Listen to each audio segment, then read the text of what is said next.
quick beverage rundown. So here we have Ooh. a non-alcoholic gin tonic with blue curacao syrup. Our friend, the Gummy bear? Yeah, iced gummy bear Red My Bull. one true love. And here is your other one true love. My other one true love. El Tony, please sponsor us. Please, please. And then we have water, because sometimes during the day, after drinking only caffeine, I'm like, why does my head hurt? What a mood. I've also got water, and I've got Lando Norris Monster. Nice. I've never Because had I watched that. the Formula One film and didn't hate it as much as I expected to. So now we're on a Lando Norris kind of... Okay. He's cute. Yeah, In a kind I of was about younger to brother, ask, like, you want to pinch Lando his cheek. Norris is the cute one, right? I mean, I think both of the, like, orange drivers, I don't know, McLaren is at the team. Both of them are cute, but one of them is a child, and Lando Norris is a bit less of a child. But they're both cute. In the same way as a little brother where you want to kind of, like, pinch their cheeks and go, aww. I don't know, because I've never had that inkling with my brother. No, neither have I. Not with my brother, but with, like, men younger than my brother. They Because exist. Lando Norris is 26. Okay. At least he was born in 1999. Yeah, he's like, yeah, okay. It doesn't make me feel any better. I was very upset looking up the ages of his teammate, for example, who is, I think he was born in, like, 2004. That's illegal. I know, it's like you're a child, you can't drive. Gonna have to do some media training with these Is that guys. his tail? There it is. Cool. Cool. Are we starting this? Let's start a podcast. Let's start a podcast. Let's record a podcast. Yeah. Greetings. Let's do that. Greetings, Earthlings. Whatever. Where's that from? Who says that? I don't Isn't there know. a Ralph movie Reynolds or- says, greetings, carbon-based life forms. Hello, welcome back. Thank you if you've returned. I don't know why you're here. No, I'm kidding. I love you. Hello. We're happy that you have joined us again. Gay. We are. Yeah. Okay. Yes. Hello. Welcome. Thank you for being here. We are totally serious podcasters, very professional. We know what we're very doing. good at this. Yeah, absolutely. I definitely did not have a camera, lighting, phone crisis before we started. No. We weren't recording, so it doesn't never. count. Yeah, we got That's multiple true. degrees from podcast school, so... Yeah, we have a Bachelor of Podcasting. That's a totally real thing. We are working on our doctorate. We actually are so good that we skipped the master's program. Oh, good, we are. Dr. Podcast. Sounds like... Ting tang walla walla bing bang. Fredo, you are digging your claws into my kids these days. This is what you get for not giving them iPads. Gentle parenting Did you doesn't work. drool on my leg? Sweet baby. My goodness, Alfredo. Let's make a podcast. Let's make a podcast. So what did we watch? We watched The Life Aquatic with Steve Zissou from 2004, directed, which I looked up before, but I wouldn't have needed to if I just opened up the movie, because it is so clearly directed by Wes Anderson. And it's starring Bill Murray, Owen Wilson, Willem Dafoe, Angelica Houston, Cate Blanchett, and Jeff Goldblum. And not exactly starring, but our boy Matthew Gray Goobler is in this. It's definitely starring Matthew Gray Goobler. Intern number 1. Nico, he had a name. Yeah, but he's listed on IMDb. He's listed as intern number 1, which At is least very he's number funny. 1. And he Yeah. has, I believe, 2 whole lines of dialogue I counted. on the rocks. And I want to help you find the shark or something. Yeah, exactly. I went into this movie completely blind, and I thought it was going to be Same. like some kids movie or something. I had no idea. I was looking at the thing on Disney Plus, and I was like, okay, that's a movie about a submarine. It's going to be like some weird kids movie. I just knew that he was in this. Who cares about all the other A-list actors who are also in this? But I completely get it. Otherwise, I had no idea. Also went in pretty much blind. He's doing his job. He's rubbing his face on mommy. Shark teeth. Fredo was the shark all along. Fredo was the shark all along. Do we want to attempt to give a brief synopsis of the movie? I will leave that in your capable hands because I have no idea what the fuck happened. The briefest way to say it is Steve Zissou is this explorer / documentary maker, and his best friend and partner is eaten by a shark, a mysterious shark, and they go on a trip to try and find the shark. Quest for revenge. A quest for revenge, exactly. Against this massively endangered species. Which we're not even sure it exists. Yeah. That's about it. It's very weird. It has like so many odd subplots. I gotta be honest, I found especially the first hour and a half or so really hard to follow and quite boring. I was struggling. My ADHD was like, we are not doing this. We open in a theater or opera house or kind of thing in Italian, and we are My watching. notes say, "Ooh, pizza pasta, mamma mia." Exactly. That's exactly what the guy said. We are watching Steve Zissou's latest movie, which isn't it called The Life Aquatic? Part 1. Yeah, probably. I paid attention to that. Is that George or Luna? No, that's Luna. Hello. Hello. Hi, Nina. She has brought the darkness with her. That tracks. That is very on brand with what I would expect. Is the lighting taking the piss? I swear to God. My notes say, tell me the curtains won't be there the whole time, though, because that'll be fucking annoying. I Yeah. was genuinely worried. Same. At first I was like, oh no, or is it just going to be a Wes Anderson movie within a Wes Anderson movie? Because that is going to drive me insane. And it is only partly a Wes Anderson movie within a Wes Anderson movie. Got some Wes Andersonception going on, which is an interesting experience. So in this Wes Anderson movie within a Wes Anderson movie, they went diving along the west coast of Africa and ran into... Fredo! They ran into Fredo? The shark? Excuse me? What's he doing? He was... Oh my God! He's obsessed with it. I need you to get, like, a GoPro or something and attach it to him while we're filming. I'm gonna need to just, like, set up a second Fredo angle cam. somewhere. Yeah. Fredo cam. Okay. Hi! Okay, so they are diving around West Africa when Esteban, Steve Zissou's documentary-making partner and best friend, gets eaten by a mysterious shark. We're also introduced to, like, the entire crew. I've forgotten all of them, except for Pele, whose only role in the movie is to sing Life on Mars in Portuguese. There's also Daimler. My first thought was, like, the car company. One day you're making posh cars and the next you're hanging out with this bunch of nerds. There's also a bunch of interns, amongst which are Matthew Gray Gubler with a perm. Such a baby face. I didn't know he was in it. And I just caught a glimpse of him in the background at one point. I was like, wait, is that? And then he didn't come back for like half an hour and I was like, okay, no, it can't be. That's ridiculous. And then he came back and I was like, Matthew? I was so excited because the rest of the movie's fucking boring. So I was like, oh my God, yay, something nice to look at. And then we only see him like 3 times. I know, it's disappointing. I could probably count the number of times we see him because I think I wrote it down every time he was on screen. Same. There's like an MGG every now and then in my notes. I've got Esteban was eaten in all caps. And get Yes. him out of the fucking water. I have Esteban was eaten. Is he dead? Valid question. Bill Murray, who plays Steve Zissou, resurfaces and he starts yelling that Esteban has been eaten. And it's the longest interaction.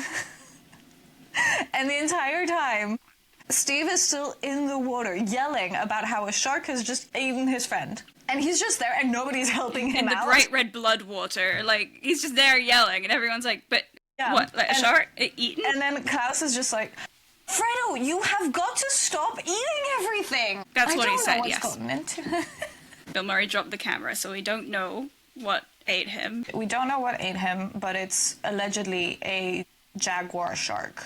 Or that is what Bill Murray has named it. But we don't have any evidence of this jaguar shark actually existing. And they are presenting this movie at, I don't know whether it's a film festival or like an opening night of this documentary, because like there's only Steve Zissou's movie. Everyone in the crowd is watching this. And we have a shot of Steve Zissou and his crew are still wearing all of their red caps with their suits, which I find very entertaining. Did you like the red caps? I don't know. thought they were ridiculous. Well, I wrote down later when they were all leaving, I think, why are they all wearing hats like Where's Wally? And that's the only thought I had, and I was like... I just found it funny, the red caps with the suits. Bill Murray's character is based on Jacques Cousteau. There's a picture of him wearing basically the same red hat and the blue shirt. That's their uniform, so it's based on a real thing. I don't know. I thought the hats were silly. They were silly, but I liked them in like the silliness of it. So there's also this interview Q&A session where people are asking Steve Zissou some questions, and somebody asks like, okay, but what would be the scientific purpose of killing the shark who killed your best friend? To which there's the longest pause, and then Steve Zissou just replies, Revenge. Which is honestly such a mood. I know.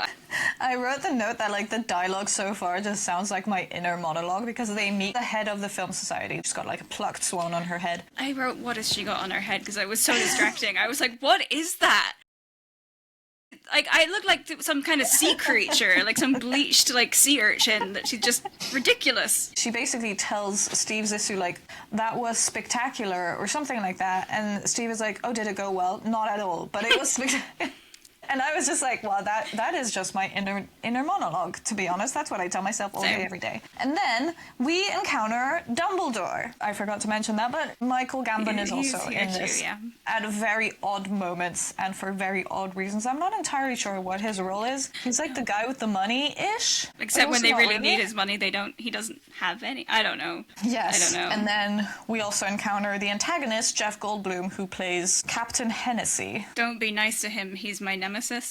I also wrote that. Don't be nice to Ali. He's my nemesis. That's us, absolutely. So much me. That is so much me. Unfortunately, I fear that we are Steve Zissou in the worst way. Maybe that's why I don't like him. We're also introduced to, well, not really introduced, but Mandisa shows up for like 7 whole seconds. I guess it's implied that she's his mistress, because like she walks up and she's like, oh, I just wanted to say hi, and he tries to kiss her and she's just like, no. Angelica Houston, his wife, Eleanor, shows up and she's just like, oh, why would you do this to me tonight? Or something like that. And it's just like... Never mentioned again. First of all, who the fuck cheats on Angelica Houston? The real question. Is the real question. But yeah, she leaves and it's never mentioned again. And then there's a child in Lederhosen. I know, my comment was, lol, the weird little Bavarian boy. And then, no, the poor seahorse. I wrote that I kind of want a crayon ponyfish, not gonna lie. Because they're it does cute, look cute, right? Adorable. And Very then cute. Steve Zissou has to sign these posters that this old Italian man has. He keeps And another one. pulling them out, and after a while he's like, how many of those do you have? And then tells him he can just forge the rest. But I can do that at home. We can't even really say what happens because this is what happens. It really just goes from Dumbledore to Jeff Goldblum to Mistress, maybe, to weird signing. Boy.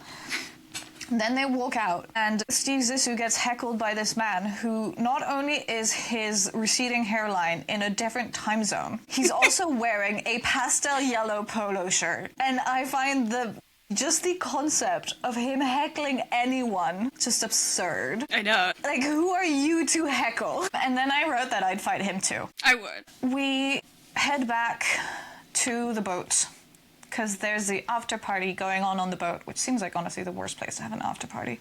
And I wrote down Portuguese Wonderwall, because that's when we're introduced to Pele, who's literally always just like singing in Portuguese, which I low-key loved. Really? I hated it. I have so many notes about the stupid guitar man and his stupid guitar. This party is happening. Dumbledore is talking to them while somebody's trying to fix the light. That doesn't seem to have a problem up until he is fixing it, and then it goes off. I wrote MGG with the perm.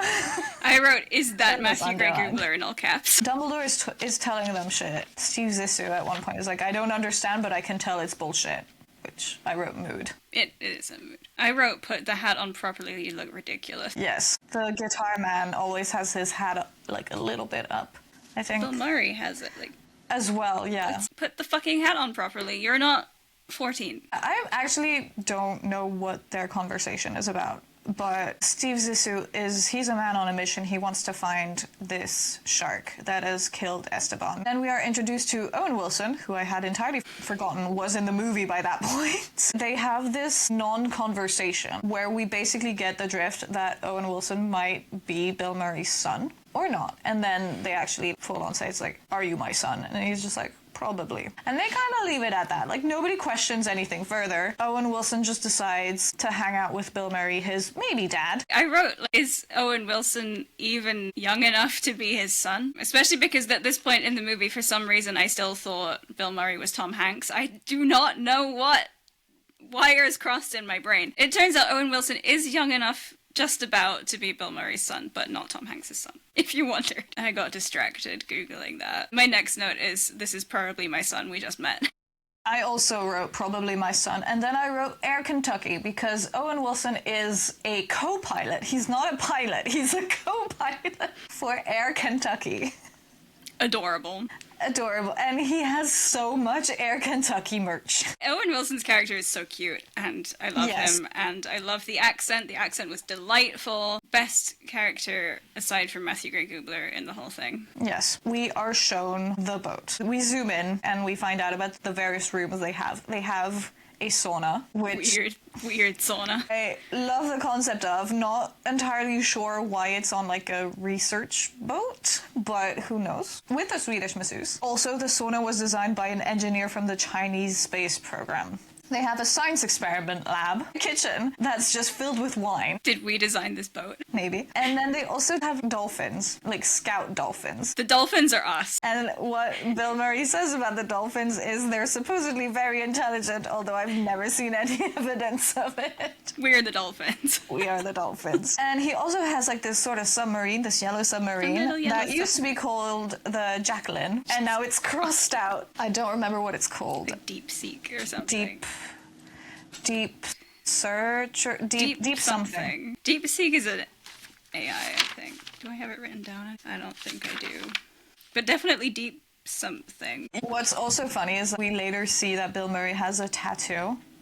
That's Jacqueline crossed out. We've seen the boat, and then we go to this Explorer Society, where he has this very odd portrait of himself hanging in the gallery. He also gets trash talked by Italians. He just stands there ominously and then leaves, and then he's very dramatic about it. I mean, rude. Like, they were so mean to me. He and Owen Wilson have this kind of heart-to-heart, and then Steve invites him to his island that was paid for by his wife's parents. My next note is, so far, not entirely sure what the plot of this movie is. I wrote, not gonna lie, I'm getting a bit bored. Yeah. We kind of see a little bit of the island where he has an orca. Why not? I guess SeaWorld hadn't been exposed yet by then. They go to bed, and they wake up Owen Wilson in the middle of the night for a rubber tide. I've just written, oh no, poor jellyfish. That's also when he asks Owen Wilson whether he wants to join his crew. And Owen Wilson is like, but I'm not trained for this. I don't have any experience. And Bill Murray's like, well, nobody does. And it becomes very clear that, in fact, nobody does. Klaus does not like this because Klaus is jealous. And he's like, you can't do this. Oh, wait, we forgot to mention at the society, Bill renames Ned. Because Owen Wilson's name is Ned. And Bill Murray asks him whether he would take his last name. And Ned... He says he would like to give him his last name. Yes, that's true. He would like to give him his last name. Ned is kind of like, I don't know. Steve tells him that if he had known about him, he would have named him Kingsley, which is... okay. Bad name. Ned gets renamed to Kingsley, parentheses, Ned Zissou. Steve also orders him correspondence stock with that name on it.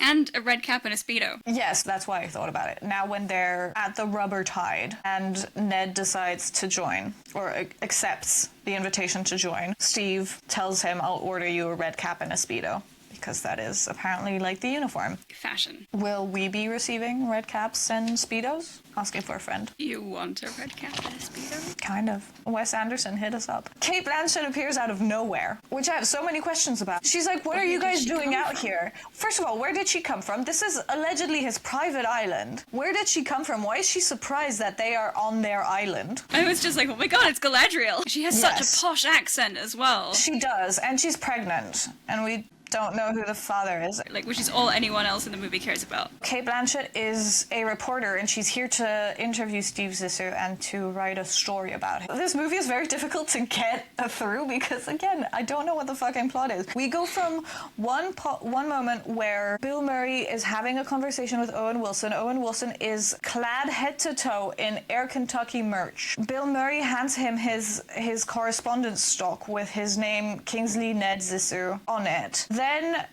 Ned goes to visit Cate Blanchett, or he shows up in her room, and she is reading a 6-volume novel to the baby. The next shot is of them unpacking Adidas shoes that were made when apparently Zissou partnered with Adidas, and the shoes are called the Zissous. And it's just like, what is going on? And then the next shot is she's interviewing him in a lab, and there's a cat in the background. Yes, I wrote all the cat. And the orca is cute. The orca just like in the background was so funny though. Yes, and then he sent the other guy away, and and he took the cat, and I was like, oh, please tell me that cat is not going to get fed to the orca. No. I was like, I will DNF this film. Absolutely. He pulls a Miley, a so undercover, and he just like points a gun at her when he doesn't like the question she's asking. I was like, why does he have a gun? Where did that come from, and why? Well, we later find out that all the crew receives Glocks when they join. Fredo, you Again, are on why? the keyboard. I had the like kind of feeling in the back of my mind that it's kind of a pretentious film, and that the orca in the background was supposed to represent something, but I'm not smart enough to work out what. I think the orca in the background was just there for comic relief. It was a cool orca. I enjoyed the orca. I liked when he was like swimming upside down. The orca is like as bored of this film as I am at this point. The orca is my ADHD trying to get through this movie. Klaus is upset. We find out that Steve Zissou allegedly knew he had a son already 5 years ago because he was reading an article about himself. Mood. Angelica Houston is smoking in literally every shot, and Anna Marie is always tits out. I have also written boobs somewhere, just boobs. I think like the focus is meant to be on the relationships between these people in a kind of weird way, and how like But weirdly the fucked up it all relationships is. are But, like, so bizarre. But it's I know. It didn't work for me. Steve Zissou gets a call from Dumbledore, and Dumbledore's like, oh, there's no more money. The bank won't give you money. So to which Owen Wilson is like, I've actually inherited a little over $250,000. Do you want it? Which is like... Yeah, no. I wrote, Ned, don't be an idiot. Why would you offer that to a dad who allegedly knew of your existence? He gives them the money, and they have to go meet with Dumbledore and Greta Gerwig's husband. I was so confused by this because Ned wires them the money, but the bank still has conditions as to how they can use the money, and I was like, but it's his money. Why do they need like a bondsman to keep watch on them? Anyway, I have no idea. Dumbledore's off to Zurich. The bondsman also looks like he could be related to Charles Doyle, is what I wrote, because he really does. Then Matthew Gray Gubler falls. They're starting training, and the interns are doing like high knees kind of things, and Matthew Gray Gubler just falls over.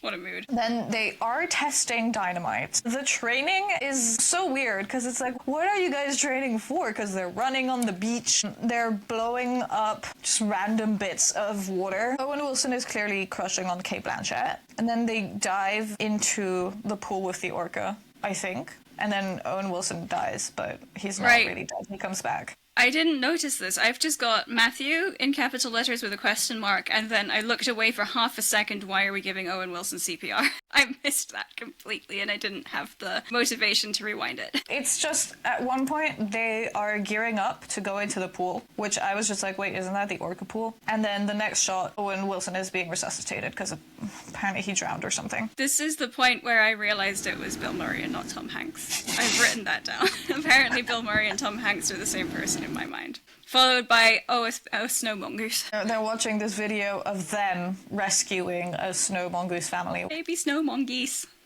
Mongooses. Mongoose.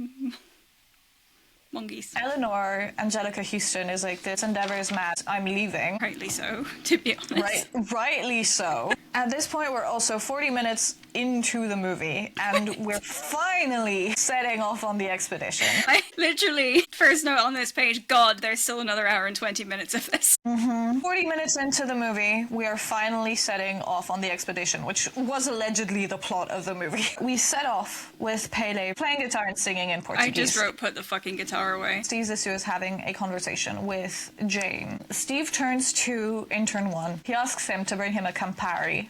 I don't know why I said that. So weird. It sounded very weird in my mouth. You know, when you say something and you're like, Campari. Campari. Oh, I would say, I don't know, I would call it Campari, but I also would never drink it. To which Matthew replies, his first of 2 lines in the movie, on the rocks. I've never heard of a Campari on the rocks, but what do I know? Steve invites Jane on his balloon. So the next shot, for no reason, they are up in the air in a balloon with a Campari on the rocks. The balloon looks fun. It does. They have this kind of awkward conversation, though. Jane kind of admits that he was her childhood hero. She had a poster of him on her wall in primary school. And then he tries to kiss her, and she's just like, what the fuck? Yeah. Gross. Disgusting.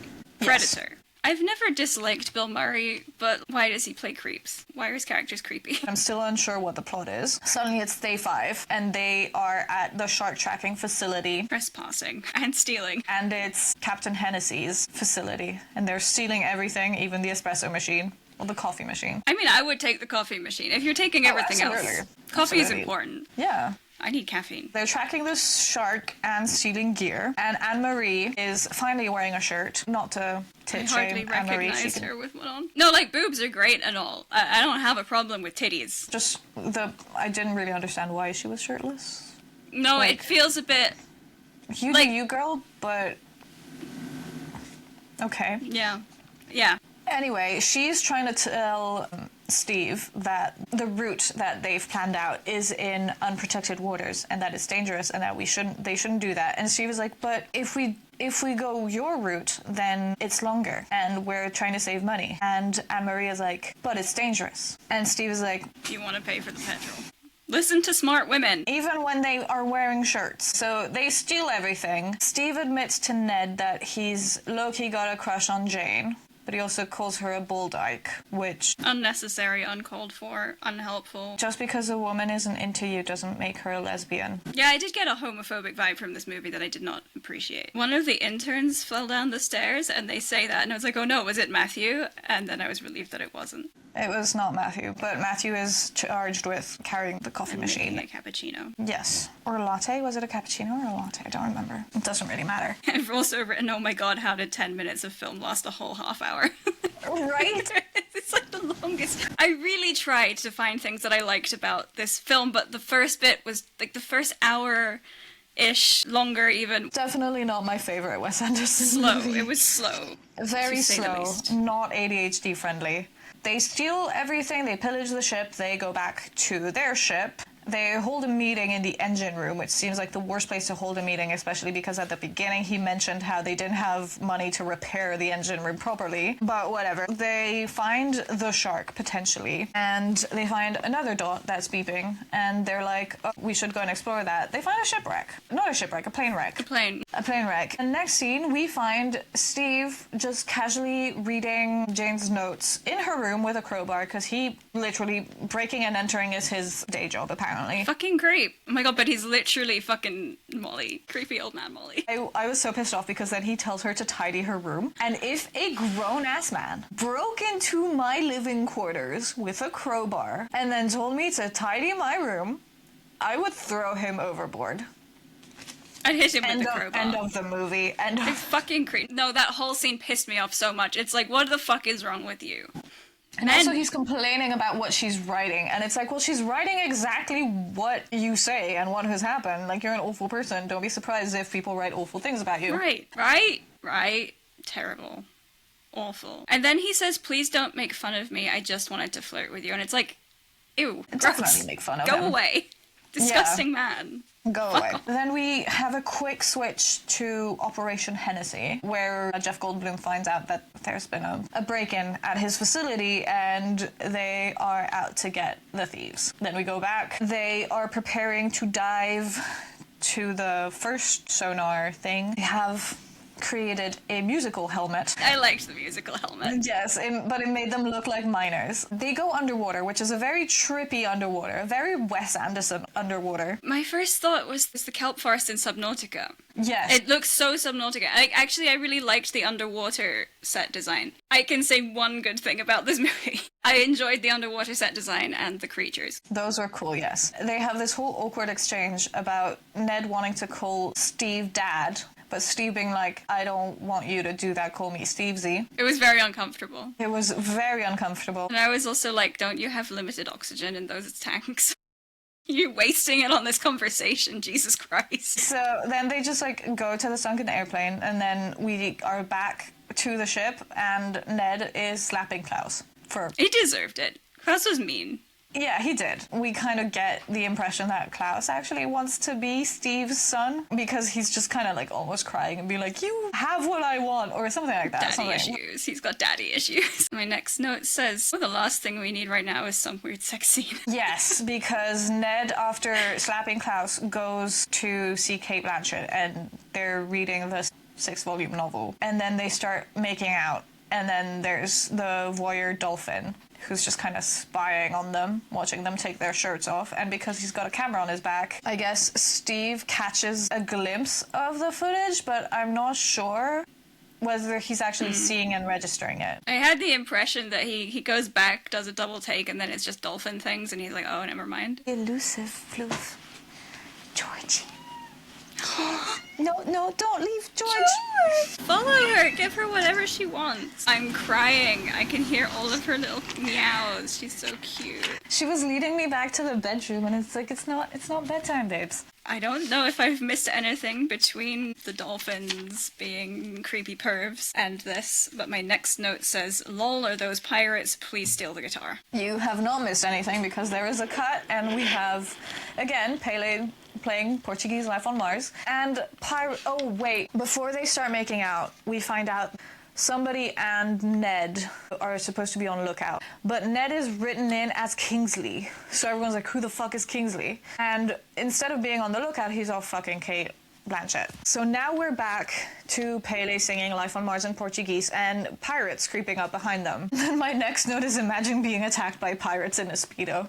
Because Bill Murray is in the sauna in a Speedo when the ship gets hijacked by the pirates. The crew gets captured. I've written, are those hijackers? Because Ned's accent. I love it. And this, I think, is like Steve's only redeeming moment, where he's being led by the pirates and he sees like all his crew kind of held at gunpoint and getting tied up. And he's just like, don't point that at him. He's an unpaid intern. I also wrote that somewhere, I think. Yes. We also have Vikram, the cameraman, who is truly dedicated to the cause. Steve asks him, like, oh, did you get that? And he was like, yes, I was filming until they put, like, a bag over my head or something. A true hero. The pirates are like, where's the vault? We don't have a vault. Cut to a video of them being like, here's all the money that we're putting into the vault. The pirates are watching this video in the kitchen. And then there's a shot of them carrying the vault down the stairs. Yes, and then they're carrying the vault into their boat. They've taken Ned as a hostage, but then they change their mind because they find out that the bank guy speaks Filipino. So they're like, we'll take this guy instead. Movie's words, not ours. Yes, movie words, not ours. So they're taking the vault and the bank guy. I wrote down maybe we should have listened to Anne-Marie. Listen to smart women. Then Steve does in fact bite through the rope or undoes the knot and single-handedly takes down these stormtrooper pirates because this man has one gun. We see a bunch of them shooting at him, but not a single one of them hits him. Matthew gets shot. No, the guy behind him gets shot, but the guy behind him is holding a machete or something, and that goes into Matthew's shoulder. Oh, okay. I just saw him bleeding. I wrote MGG and Crossfire. Matthew, no! But then I was also like, seriously, that is all it took for the pirates to flee? Because they do flee after this, and it's like, that is one man who's only shot one of your people. They're not very good pirates. No, they clearly outnumber him, but they flee with the vault and the bank guy, and they forget their dog, who then gets named Cody. And then there's a mutiny. Anna Marie starts a mutiny while they are eating lobster and drinking champagne. Like, there's a massive ass bottle of Moet Chandon, which I thought you guys didn't have money, but okay. And then Captain Hennessy shows up. They were about to throw the pirate overboard, give him a burial at sea. Captain Hennessy shows up, and they're like, what do we do with him? And she's like, just throw him over the other side. Which is unfortunately us. Very us. Steve goes on board the ship with Jeff Goldblum and kind of negotiates them getting towed to Port-au-Patois, I think they say. I don't remember. You're the French one. Yeah, but they don't say, they say it with like a heavy English accent. Port-au-Patois. Bill Murray then has this very dramatic moment, which honestly, such a mood. He gathers everyone, he holds an assembly to ask them whether they still like him. Spoiler alert, they don't. They don't. But he's really just like, do you guys still like me? Such a mood. I was just like, honestly, same. People want to leave. Anna Marie, most of all, which is absolutely valid and understandable. Most of the interns want to leave as well, though that's like a little bit later, I think. Jane at first also wants to leave, the reporter. Ned, because he's in love with her, he gives her pre-addressed envelopes, and each of them has 3 pieces of paper in them so she can write. Bless his little heart. So cute. He really has like such like unhealed inner child vibes to me, you know? He's such a like little boy at heart. What I also found funny is that he's just telling her that he's heartbroken, and it's really funny because he's just like, he's very stoic and calm and serene, and then he's like, I guess I'm overreacting. Still the best character in the whole film. He wants to leave. Steve shows up, and they got attacked by pirates. They got their money stolen and a hostage taken, and yet this man is most upset that Jane is scrapping the article about him. Which, if you'll remember, when he broke into her room and looked at her notes, he didn't like what she was writing. It wasn't even nice. It wasn't going to be a nice article. No. She didn't like his hat, which is like, same. Mood. So they get towed into Port-au-Patois by Hennessy, and this part was also funny because Klaus is like in the boat at the back, and he's just like shouting, no, while they're getting into the port, and he just like is shouting for 2 straight minutes. The interns want to leave, which is understandable.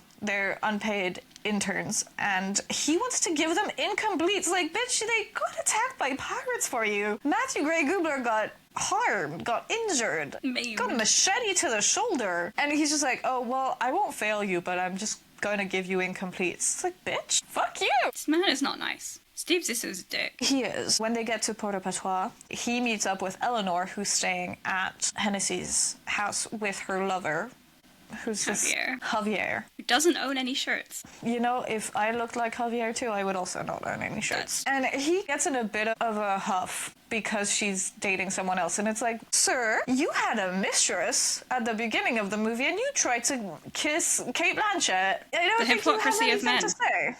She's unimpressed, but she does agree to lend him money. Eventually. Steve then returns to the boat, and he finds Ned and Jane in bed together, and he's big mad. He just bursts in on them. Fucking crazy. Now we are going to go find the shark. Finally, like 2 hours into the film, we're going to find the shark. Matthew gets not only his second line of the movie, but he also gets a name. His name is Nico. He wants to help find the shark. Then we have an altercation between Ned and Steve. Ned tells him, I'm gonna fight you, and then immediately gets sucker punched. We also find out that Steve has actually known since Ned was born that he existed. He just ignored him, which, you know, dick move. And Ned still gave him $250,000. Yeah, I've written wow, Father of the Year here. Truly. Eleanor does come back. They get a call from the bank guy, and they locate it on Ping Island. She also reveals that there's actually no way that Ned could be Steve's son, because allegedly Zissou shoots blanks. Rephrasing. Which is also the only information we get. But Nothing else. That's where that goes. That's where that ends. You expect it to come up later, it doesn't. They discover the Hennessy ship has fully Titanic. We're assuming that they were attacked by the pirates and they were captured and or killed. Then they storm Ping Island, where the derelict Hotel Citroën is located. They scuba dive up to the island and then they run on the beach, and it's very funny. This is where the film actually was like kind of entertaining. Yes. That kind of coming onto the island bit was quite fun. Pele, he takes like the kind of head cover balaclava thing, and the way he's got it on, it's so funny because it's like it's just on his forehead, and then there's like the huge part, and it just keeps flopping around when he's running, and it looks so stupid. Bill Murray gets covered in swamp leeches. Yes, a very targeted attack of swamp leeches. Deserved. They get to the hotel and they're like, okay, we gotta separate. Steve is like, I don't remember who he takes, but he says like 3 names, and then Pele's butthurt. Not Pele. Klaus is butthurt that he is in B Squad, to which I noted that B Squad stands for Butthurt Squad. So smart. They storm the hotel that is allegedly deserted. Steve takes a tumble, and then he decides that Ned is actually allowed to call him Papa Steve. Sounds like a creepy sugar daddy name. It's still not very nice. Although at least he seems to have developed some self-awareness in that part, where he's like, I'm a horrible person, everybody doesn't like me, and they're right. Which is like, yes, don't be a whiny bitch about it. I also noted that I would totally love to go and set up a little base in an abandoned hotel. I think Absolutely. That would be so much fun. That would be so fun. That would be like my ideal zombie apocalypse hideaway. Abandoned hotel on an island. They find the bank guy in the cloak check, so they save him. Then they leave the hotel. They're like, oh, we haven't found the pirates, so I guess they're not here. They discover a cemetery of Hennessy crew members. These pirates are monsters! And then they're like, oh, where's Cody the dog? So they go back, and Cody the dog is just kind of barking at an open door, in which we discover all the pirates and Captain Hennessy. And it's just like, they're not even hidden, they're just playing poker. The door's fully open. And I was just like, what kind of fucking search was that? Because terrible. How did you not find them? How did they not hear you? Hennessy's like, have you come to rescue me? Yes, he's still alive. He's wearing a shirt that says, I am Pepper. And then he tells the pirates that he folds. He gets shot. Then again, we're back with the stormtrooper pirates, because there's 28 of them all shooting at Steve Zissou. Steve Zissou is in the doorway. He's not even hiding behind anything. He doesn't get hit a single time. Stormtrooper physics. Then There's like a whole like shootout while they're going back to the boat, where someone has just got their face next to a boa constrictor really casually. Like there isn't just a huge fucking snake. Klaus or something get the dynamite, and the others are just kind of standing there in the rain while there's a shootout happening and a fucking explosion, and they're just kind of in the rain. They finally use the dynamite to blow up the hotel and the pirates allegedly, and then Steve and the crew and Hennessy, who's apparently still not dead, run to the boat. They forget Cody, but Cody did belong to the pirates at first anyway. I like to believe that Cody found Cedric, who was cooking a crab. Cedric, who will also be receiving a red cap and a Speedo. I just like to believe that Cody and Cedric found each other and lived a happy life. There's also this whole subplot of Ned wanting to change, to give like a new logo, symbol, flag for the Steve Zissou thing, which he then shows the others. We don't see it yet. We just hear that there's an octopus, there's a dolphin, there's a circle that represents friendship. There's also an homage to Esteban on it. I was like, holy shit, what the fuck is on this thing? After all of this, Steve is like, actually, you know what, I want to go home. And Ned is like, no, we have to find this shark. Like, this is your life's mission, whatever. They get on the helicopter, which I'm not entirely sure why they do that, but they do that. Steve still has baby Ned's letter that he wrote him. Yes, he does. So cute. Such a cute letter. And they say, like, I wish I could breathe underwater or something. Yes. Then the helicopter crashes. And then the helicopter does, in fact, crash. Epilepsy warning. Yes! I also wrote that. I was like, Jesus Christ. It's like, didn't the whole Pokemon episode get banned for that? Justice for Porygon. Justice for Porygon. Steve and Ned are in the water. Ned does not look okay. He's bleeding out. Steve carries Ned to shore. Turns out that Steve actually really did die. This time for Ned. real. Yes, Ned. Fortunately, Steve did not die and Ned did. They have this funeral. Dumbledore gets there. No idea when he got there. I thought he was on holiday. And there's like 3 fellow Air Kentucky pilots. And Matthew. It's not really a burial at sea, is it? It's just pollution. Yeet! Because they take the casket and yeet it over. We finally get a glimpse of the flag. A very underwhelming flag. Because it's just like 3 Zs and like little symbols in the corner. Yeah. some kind of weird kind of playing card looking thing. And Eleanor is just in the bubble with a cigarette. I also wrote, like, why is everyone obsessed with who got Cate Blanchett pregnant? Because it seems to come up, like, an awful lot for no discernible reason. And it's just like, mind your own uterus. Like... Especially, it's like, well, she showed up and she was already, like, what, 5 months pregnant? So it's not someone you know. And she has, like, a couple conversations with her editor, whose name is Ross, and we kind of get the impression that he's the father of the baby. They find the shark. They all get into the tiny submarine. How do they fit? Nobody knows. It's TARDIS. And I did note that they attached a rhinestone bluefin. I love the rhinestone bluefin. It's so pretty. I kind of liked this because I don't know if the developers of Subnautica based the biomes on bits of this movie, because at one point they're going through and it looks like the grassy plateaus. And then later there's like the underwater volcanoes. And I'm like, oh God, because Subnautica has traumatized me. And I know what comes into place with the volcanoes. We should email them and be like, we have this one question. We also have shot switches, which is very funny because we either see them all in the submarine with, you know, Steve piloting the thing, or we switch back to the windows and we see like what's outside, but nobody's holding the steering wheel. It's a little detail that I was just like, Who's driving the plane? They find this jaguar shark, and it's literally A shark. jaguar shark.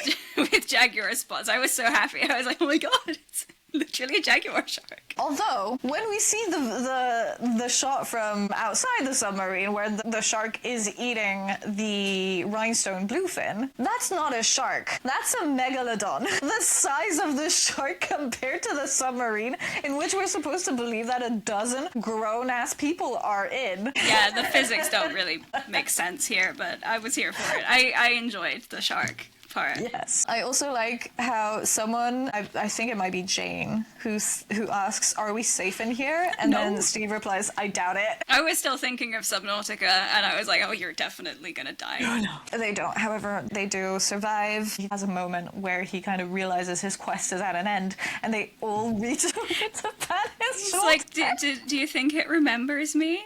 Yes. Or I wonder if it remembers me? Something like that, yeah. And I wrote, arrogant prick, is that really your first thought? Followed by, if it remembered you, it would have eaten you for being so annoying. For real. But yeah, then they all reach out and, like, Pat his shoulder. him, and it's a bit weird. It is a bit It weird. was awkward, Because they kind also of. all kind of get up to do that. and Even then- Matthew. Even Matthew. And Jane says the weirdest sentence of this entire movie, which is saying something because there were so many weird sentences in this fucking movie. She says, in 12 years, he'll be 11 and a half. And then Steve replies, that's my favorite age. Oh yeah, no, no. This is the end of this adventure, Odyssey. Beautiful story. We also see somewhere the name Ned Kingsley Plimpton Zissou. They're all back at the theater, back in their suits and the red caps, and Matthew now also has a red cap. So does the baby, who has now been born. Yes, true. The baby is born with a cap. Came out like that. Steve is absent. He's not in his chair this time. He's actually smoking outside with his fish award, his fish trophy. It is. It's like an Oscar, but it's a fish. He's then joined by the Lederhosen child, to whom he gives a ring, the Young Explorers ring, and then the movie's over. So I wrote, Grüß Gott, little Bavarian child. I'm surprised he's not holding a giant mug of beer. everyone starts starts leaving the theater. Steve just hoists Picks the up the child child on his shoulder And walks off. and walks off. Sir, I believe that's a crime. I'm like, are we adding kidnapping to the list now? My final note of the movie is, did he just steal a child? I think he did. That is where it ends. The credits are just him walking off with the child. Yeah, It was a film. that was a film. It was a film. I read the Wikipedia page, not in detail. Apparently it was a box office flop. I'm I not wonder surprised. why. Now it has a cult following. Fork found in kitchen. Yeah, I can definitely see it being one of those movies that people are like 20 years later, they're like, oh, actually, this was brilliant. Oh my god, so smart, so deep. Some of the creatures were stop motion animated, apparently, which I've written down because the creatures were like the only thing I enjoyed. Yeah, you could kind of tell that some of them were stop motion animated. I love that. But I love stop do. motion. The creatures were definitely the best part of the movie. I liked the underwater kind of scenery as well, and to a lesser extent some of the other set design. Yeah. Apparently the animation was done by Henry Selick, who also did The Nightmare Before Christmas and Coraline. That kind of tracks. And there's the Hayley Williams song that I sent you that references the movie. Do we have a verdict for this movie? I hated it. I'm never watching it again. I wrote that, well, for me, Wes Anderson always gets popcorn just because I find his movies just, like, so weird, but in a good sense. But I don't think I'll be rewatching this one either. It didn't do it for me. I can appreciate some of what it was going for. I do enjoy, like, the kind of absurd side of it. You want to start with the good reviews or the bad reviews? I have an assortment. Start with the good reviews, because I get a feeling that the bad ones will be funnier. Oh, the good ones are quite funny. Okay, then up to you. Whichever you prefer. I've got 4 stars from Amaya. Willem Dafoe in short pants and a red beanie running around and scolding people with a bad German accent is what I call a good creative decision. Agreed. Followed by 5 stars from Muriel. Willem Dafoe in shorts is my favourite Willem Dafoe. A surprising number of the good reviews are about Willem Dafoe. He was a good character. And again, 4 stars from Liam F. It's about time we stop kidding ourselves and start accepting the irrefutable fact that Willem Dafoe is the best supporting actor in the history of cinema. That's not untrue. 3 stars from James. We need a spin-off about Willem Dafoe's character Pronto. This is a theme in these good reviews. My personal favourite, 4 stars from Savannah. Willem Dafoe. More like Willem Dafish. Sense. I know, that's why I love it. I've also got 2 that are not about Willem Dafoe that are still 5 stars. Okay. From Matt Lynch. I think maybe it's because he spent half his life underwater. Deep Search, which is what his tattoo said. Oh, right, Deep Search. And another 5 stars from Chorley? Chorley? Chorley with an X in the middle. I would have gladly accepted Lightning McQueen as my son any day. Right, does Owen Wilson voices Lightning McQueen, no? Apparently. Ka-chow. Ka-chow. Then we've got 3.5 stars from Shannon, but this sums up my feelings on the movie perfectly. Matthew Gray Gubler had my full attention the whole time. Yes. And another 3.5 stars from Kiara. And Wilson, bestie, what is this accent? We've got 2 stars from Noan. The way Wes Anderson has the ability to never make me laugh. I'm making this about me, but there were a couple of moments where I did laugh out loud in this movie. There are a couple of chuckles, yeah.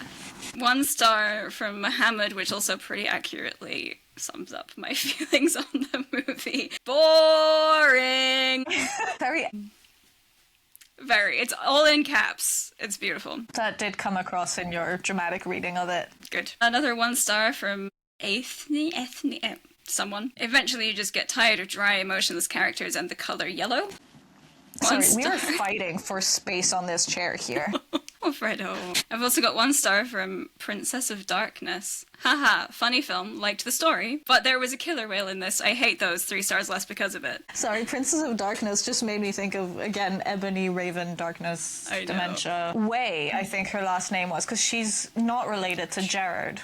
But people like to think so. Yes. But then it can't be her because I'm pretty sure that Ebony, Darkness, Dementia would have loved a killer whale. I'm quite fond of killer whales. I like them in the wild when they're destroying rich people yachts. The last review I'll read from E, 40 minutes in, and I cannot pay attention to this movie. What I will say is that it's so absurd what a man can achieve despite being so lacking in every aspect possible. I feel bad for saying bad things about it, and I feel like probably I'm just like uncultured and a bit dumb and I missed things, but maybe we're just haters.